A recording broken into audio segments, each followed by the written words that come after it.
this episode of Geriatric Mums. So I'm actually gonna, I'll make a little lunch in a bit and talk you through what an ideal packed lunch, if you were gonna do a packed lunch, what it should look like. I think this is a big thing regardless of COVID, but it's going to be especially big with COVID. It's the lunches. Oh yeah. And the first 3 years they get the free lunches, the school lunches, and a lot of kids do take them, at least in our school. And we've always taken them, but we also agreed, because Mia was asking for a packed lunch, like, oh, can I have a packed lunch? My friends got it. So we agreed that once a week you can have a packed lunch. It's difficult to get it right so that it's healthy and it's nutritious, and obviously you just shouldn't put shit on it like juice and sweets and chocolates and crisps or whatever. So this is probably something that you can Very close to my heart. I mean, the thing is, there's actually research that looked at like a random selection of like 500 kids or whatever. This was in Sheffield, and it found that only 1% of the packed lunches met the school food standards. And the school food standards, obviously, they are there to make sure that the kids get the right amount of energy. They don't get enough. They don't get too much fat or salt or sugar, and they'll get the protein and the carbs. That is shocking. Yeah, 1%. 1%. And I'm sure ours wouldn't have. Yeah, so we've got this deal with Noah that he's gonna have the school lunch. It's not a deal, is it? You just told him that he can have packed lunch on a Saturday if he wants it. But it's such a brilliant thing, like even if you've got a fussy eater, because the kids are all going to be eating together the same thing. Also, there's going to be options. I mean, all the parents of fussy eaters would say like, oh, they're just not going to eat anything then. Well, they will eventually. Not everyone, you know. There's severe selective eating, and then there's fussy eating. Yeah. Most of the time, when the kids are eating the same dish as their pals, as the teacher does most of the time, it's the positive peer pressure, and they will end up eating. And also because there's a little bit of autonomy in there, they can choose which dish they want.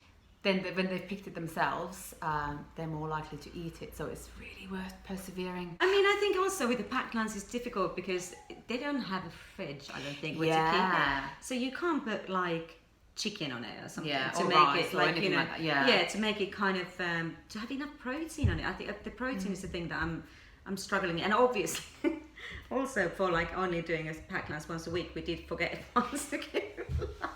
If you think about the environment, all that plastic wrapping, you know.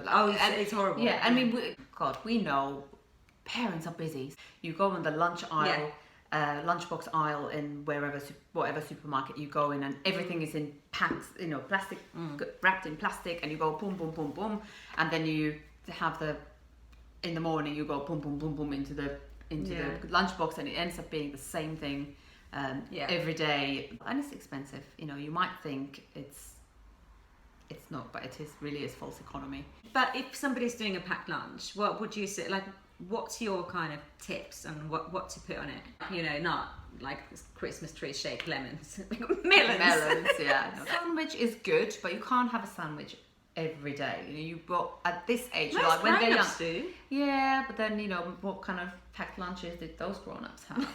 The whole point of eating healthy is eating a variety. So if you're having a sandwich every day, even if the filling is slightly different, you're still having a sandwich.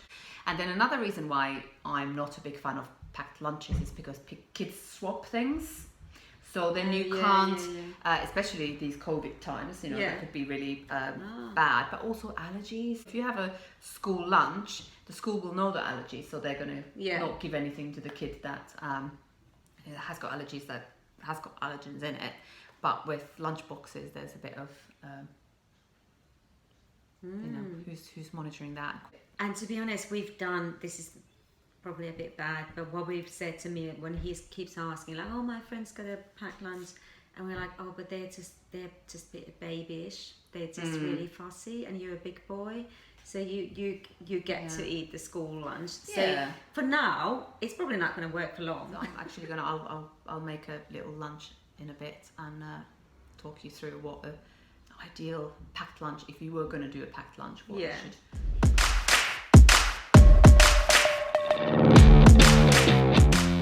Okay, so this would be a lunch number 1. So what we have here is we've got some rice and we've got some corn sausages, not because we're vegetarian, just because we quite like them. And we've got some peas, we've got some cheese as well on the rice. We've got we've got yogurt. Now, this is a first of all, it's a low-fat yogurt, so he should really be eating normal yogurt, and it is a flavoured one, but it is his favourite. So as a bit of a treat, he can have that for dessert.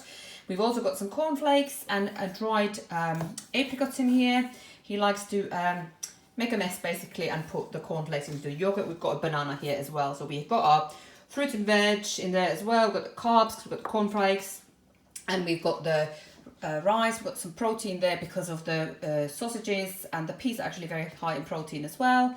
And then we've got the dairy, we've got the yogurt. So that would be day 1. I wouldn't send rice unless I knew that the school has a fridge and that the food goes into the fridge. Now, cool packs and things are great, but rice is one of those things you really don't want to be messing about with. The lunch number 2, I've got a cheese sandwich. I've got an egg, so I've boiled it and I have peeled it and I've put it in wrap cling film. Because I haven't got very many tubs, but also because you do want to seal it because it can make a bit of a smell. But Noah loves eggs, so just a bit of extra protein. So carbs, dairy, protein. Then we've got some cucumber here. I haven't put the cucumber in the sandwich because it can go soggy. And then I've got some raisins. I've got a lovely peach. And then I've got some Cheerios. Yeah, so these instead of crisps and things, you know, it just gives a nice little textured little extra flavour, bit of a dessert. So then this one, yeah, right, like Noah would ever eat a falafel, but one can live in hope.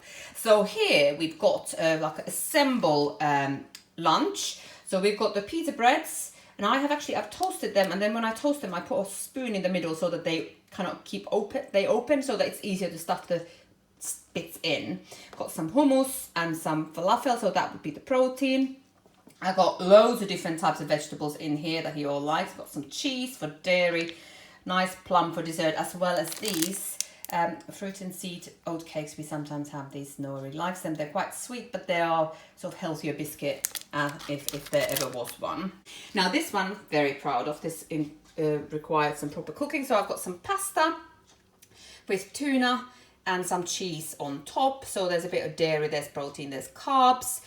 You could have half and half brown pasta just to add a bit more fibre in there. Same you could do with the rice. And I've got some cucumber sticks and I've got some cherry tomatoes. And then this one obviously wouldn't be in a glass, it would be in a little plastic tub. But like I said, I don't really have many tubs.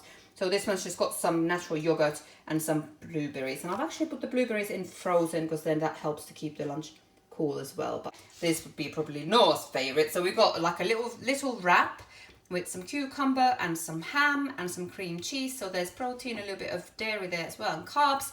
I've got an apple that I have chopped. I would normally, if I was taking this as a lunch somewhere, I would wrap that together with cling film because then when the apple wouldn't brown so much. And we've got some cherry tomatoes there as well.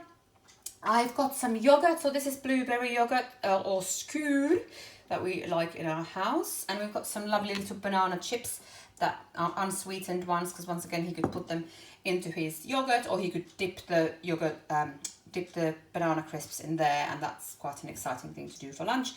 And then I've got some popcorn, plain popcorn, and that is actually something that we overlook a lot as a snack. It's a very good source of carbohydrate, and when it isn't covered in salt and sugar and all that stuff, it's actually very high in zinc and fibre as well. So this, my friends, would be weeks worth of lunch. That one in there is to remind me that yes, they need to have water with them all the time. I might even one of these days when, like here, when we've only got a bit of cheese, I might have like a little tub of milk to go with it as well.